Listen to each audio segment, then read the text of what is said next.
Good morning to all. Welcome to the TSN school. Today I am going to explain class 10 science chapter number 16. The name of this chapter is Sustainable Management of Natural Resources. In my previous video, I will explain to you 3 R. 2 are also in our course. They are refuse and repurpose. Then what is the means of the refuse and the repurpose? Refuse, this means to say no to things people offer you that you don't need. Refuse to buy products that can harm you and the environment. Say no to single-use plastic carry bags. Then the means of the refuse is बेटे कि यदि जिन चीज़ों की हमें ज़रूरत नहीं है उन्हें ना कहना है। सिंगल यूज़ की जो प्लास्टिक होती है जो एक बार ही हम लोग काम में ले सकते हैं वो प्लास्टिक एनवायरनमेंट को सबसे ज़्यादा हार्म करती है। ये बहुत ज़रूरी है कि आप ऐसे प्लास्टिक को और ऐसे प्रोडक्ट जो कि प्लास्टिक के बने हैं और केवल सिंगल यूज़ में ही काम में आ सकते हैं उन्हें हम ना कहें, उनका उपयोग न करें। And the second is repurpose. This means when a product can no more be used for the original purpose, think carefully and use it for some other useful purpose. For example, cracked crockery or cups with broken handles can be used to grow small plants and as feeding vessels for birds. तो repurpose का मतलब ये है कि यदि हमने कोई भी प्रोडक्ट खरीदा है और जिस काम के लिए उसे खरीदा गया था यदि वो काम हो चुका है और यदि वो प्रोडक्ट किसी भी तरीके से हार्म हो गया है यानी कि वो टूट गया है, उसका साइड का कोई पोर्शन टूट जाए तो हमें क्या करना है, उसे फेंकना नहीं है, हम उसे किसी और काम में भी ले सकते हैं। जैसे कि क्रैक्ड क्रॉकरी है तो उसमें हम क्या कर सकते हैं, उसमें हम छोटे प्लांट्स जो हैं वो लगा सकते हैं। इसके अलावा हम क्या कर सकते हैं, उसके अंदर पानी डाल के बर्ड्स के लिए रख सकते हैं या जो खाना है वो हम उसके अंदर रख के बर्ड्स को फीड कराने के लिए हम उस वेसल्स को काम में ले सकते हैं। आज जो ये टॉपिक है कि किस तरीके से एनवायरनमेंट को हम 5R का यूज़ करके सेव कर सकते हैं वो है refuse, reduce, reuse, repurpose and recycle. Reduce, reuse and recycle वो मैं अपने प्रीवियस वीडियो में आपको पहले ही एक्सप्लेन कर चुकी हूँ और रिफ्यूज़ और repurpose आज हमारा ख़त्म हो गया है। Okay, now today we are going to start sub concept 16.2 forest and the wildlife. Forest, importance of forest क्या क्या है बेटे, ये बहुत इंपॉर्टेंट क्वेश्चन है। यहाँ से आपका 3 मार्क्स का क्वेश्चन पुटअप हो रहा है इस जगह से कि जंगल हमारे लिए ज़रूरी क्यों हैं। Then forest have to preserve biodiversity. सबसे मेन बात ये है बेटे कि जो फॉरेस्ट हैं वो बायोडाइवर्सिटी को बनाए रखने के अंदर अपना महत्वपूर्ण योगदान देते हैं। Forest are the natural habitat of plants and animal. इस लाइन का क्या मतलब है वो आप बहुत अच्छे से समझने की कोशिश करिएगा। जो मैं आपको समझाना चाह रही हूँ कि forest are natural habitat. Natural habitat that means starting of this chapter मैंने आपको 2 हैबिटेट बताए थे।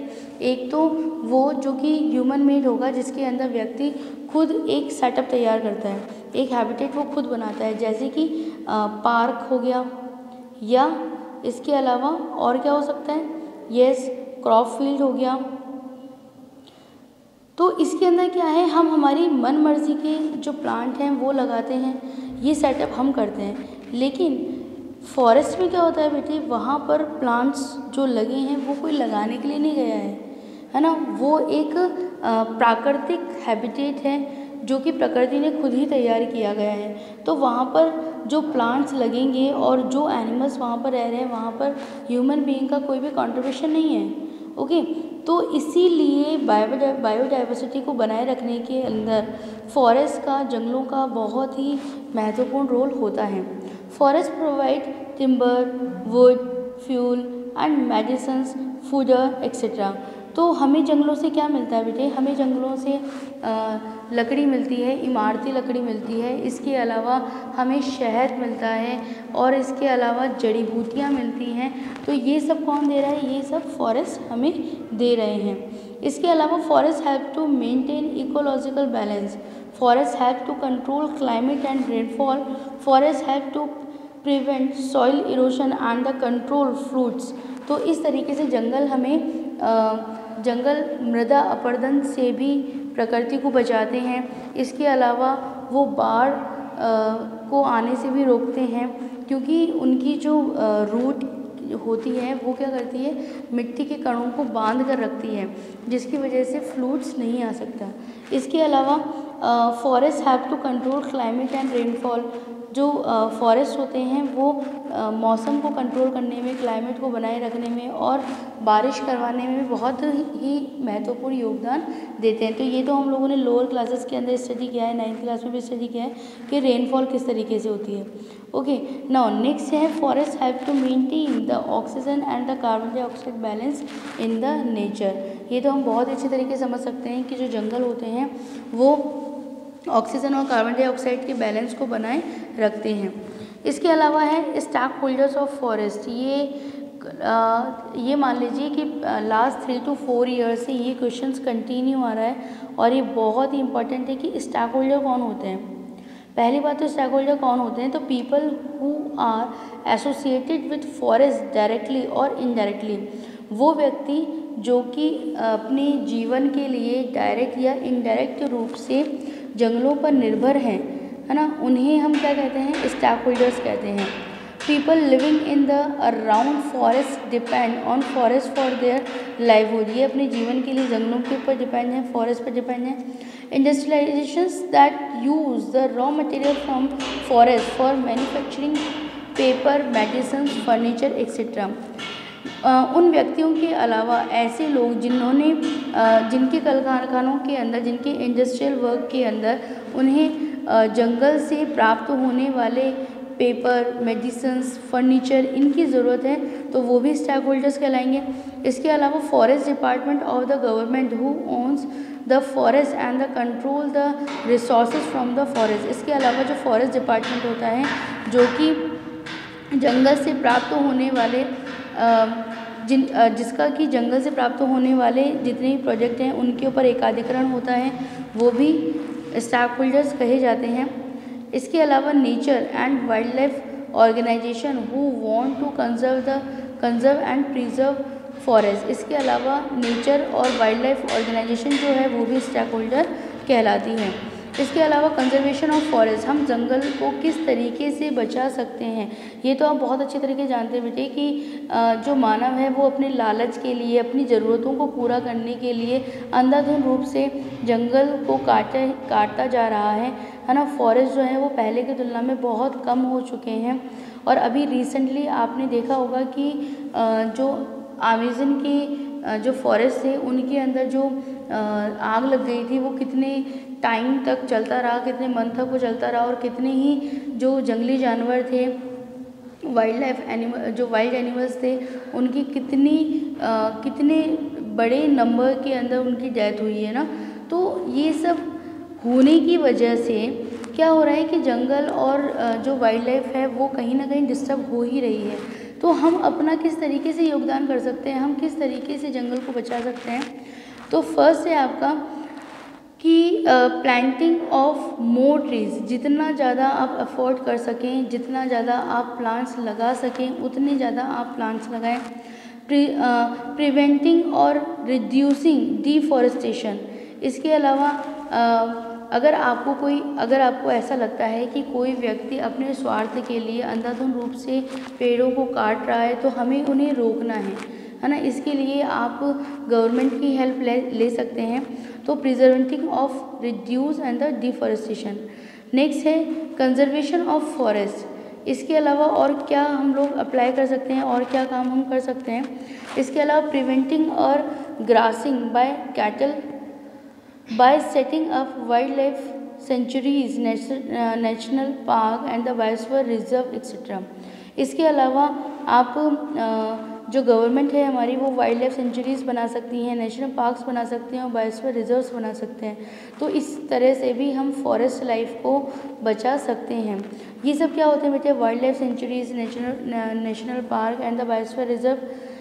ये सब डिटेल स्टडी आपको 8th क्लास के अंदर दिया है साइंस की बुक के अंदर। तो वाइल्ड लाइफ सेंचुरीज़ वो जगह है जहाँ पर कि जो प्रकृति है और जो एनिमल्स हैं ना, उनके बीच में किसी भी तरह का कोई भी रोक टोक नहीं है। वो एक जिस तरीके से जंगल में लोग जंगल के अंदर जिस तरीके का एनवायरनमेंट होता है, सेम वैसा ही एनवायरनमेंट उनको वहाँ पर दिया जाता है, ठीक है। और गवर्नमेंट क्या करती है, wild life sanctuaries, national park और बायोस्फीयर रिजर्व बनाकर फिर वहाँ पर कितने एनिमल्स हैं उनका डाटा भी एकत्र करके रखती है कि यदि एक लार्ज स्केल के ऊपर कोई भी एनिमल है जिनकी नंबर्स में कमी आ रही है तो क्यों कमी आ रही है, और कितने न्यू बेबीज़ का वहाँ पे बॉर्न हुआ है, तो इन सब का डेटा वो वहाँ पर रखती हैं। नेक्स्ट है हमारे पास में undertaking social forestry programmes like Van Mahotsav, Chipko Andolan, Chipko movement for planting and the protecting trees on a large scale. अब ये सब क्या है, Chipko movement and the Van Mahotsav. Van Mahotsav तो आपको बताइए कि वन महोत्सव के नाम से जो ओकेज़न है वो सेलिब्रेट किया जाता है, जिसके अंदर जो प्लांट्स हैं वो लगाए जाते हैं। तो मेन बात यहाँ पर ये है कि आपको केवल प्लांट लगाना ही नहीं है, प्लांट लगाने के बाद में आपको उसकी केयर भी करनी है ना। जब तक वो उसमें खुद इतना सामर्थ्य नहीं हो जाता कि वो एक बहुत बड़े पेड़ में कन्वर्ट नहीं हो जाता, तब तक आपको उस पर टाइमली उसको पानी भी देना है, उसको खाद भी देनी है। तो प्लांट लगाने के बाद में हमें उनकी केयर भी करनी है। इसके अलावा चिपको मूवमेंट क्या है, पता है आपको? चिपको मूवमेंट के बारे में आपने एसएसटी की बुक के अंदर भी स्टडी किया होगा, और इसके अलावा साइंस की बुक के अंदर भी आपने स्टडी किया होगा कि चिपको मूवमेंट क्या है। तो चिपको मूवमेंट की डिटेल स्टडी हमारी बुक के अंदर दिया गया है। और चिपको मूवमेंट में क्या था कि जो विश्नोई समाज के जो लोग थे, उन्होंने अपना बहुत बड़ा योगदान दिया खेजड़ली के ट्रीज़ को बचाने के लिए। और ये जो घटना है ये जोधपुर की है।